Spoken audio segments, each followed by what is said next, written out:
Babin. Bribtu Ahmad Salirawana, Esya mendengarkan keluh kesah masyarakat kemudian.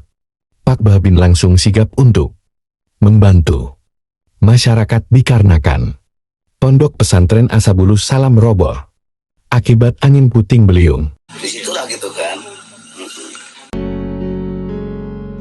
Kemudian, Bribtu Ahmad Salirawana bersama dengan Babinsa membantu Ustadz Nasiruddin selaku pimpinan Ponpes dalam pembangunan Ponpes Ashabulus Salam.